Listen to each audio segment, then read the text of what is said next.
I never imagined that a simple business trip could reveal the depths of betrayal in my marriage. My wife, Neha, had always been ambitious, dedicated to her career, and charmingly persuasive. I admired her drive, supported her late nights at work, and even encouraged travel opportunities that would advance her career. I thought our marriage was strong, built on trust, mutual respect, and love. But life has a way of showing the truth in the most devastating ways. It started with subtle changes. Neha began spending more nights away from home, citing urgent business trips or client meetings. Calls came at odd hours, often hushed and secretive.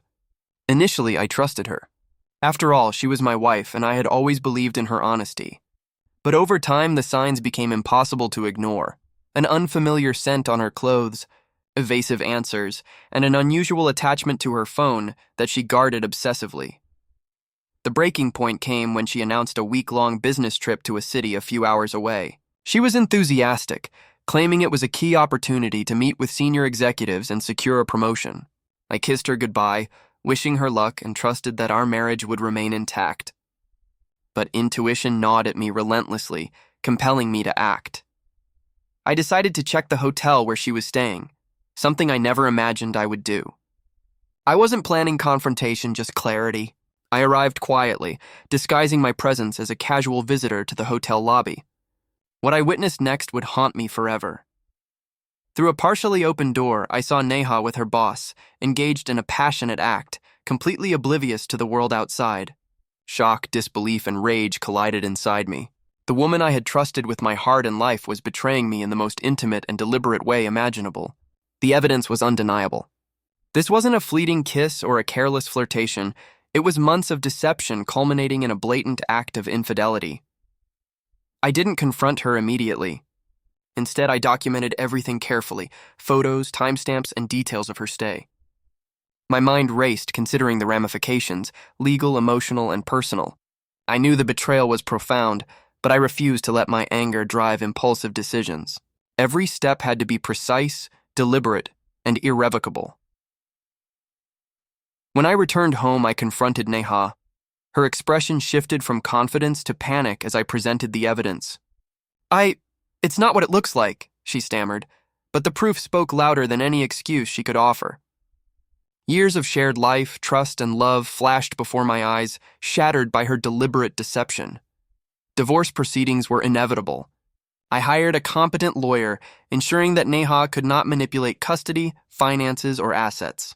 The betrayal was too deep, too deliberate, and the trust too irreparably broken. I made it clear that our marriage was over, and no reconciliation could undo the damage. What followed was a mixture of emotional fallout and karmic consequences.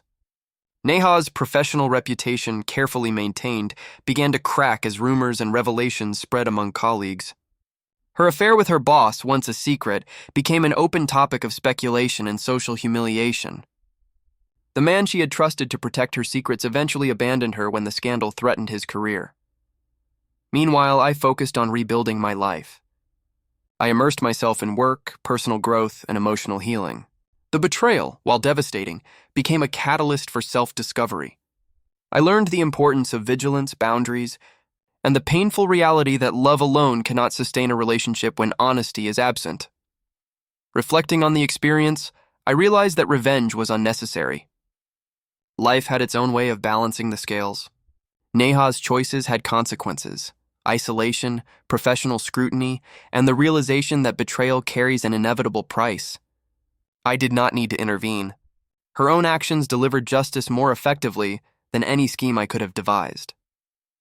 Divorce finalized, I reclaimed my independence and dignity. I rebuilt a sense of peace, knowing that I had acted decisively, protected my interests, and faced betrayal with clarity and composure.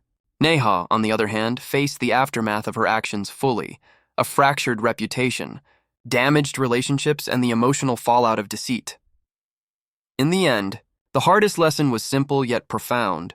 Trust, once broken, can rarely be restored, and betrayal, no matter how hidden, eventually comes to light. While the affair destroyed our marriage, it also revealed my resilience, my capacity for measured action, and the power of letting consequences, both natural and legal, unfold without succumbing to uncontrolled anger. I caught my wife cheating mid-act, And while the heartbreak was immediate, the aftermath became a testament to the inevitability of consequences. Divorce was not just necessary, it was the only path forward. And in that painful clarity, I found a strange sense of peace, knowing that justice, even if quiet and inevitable, had been served.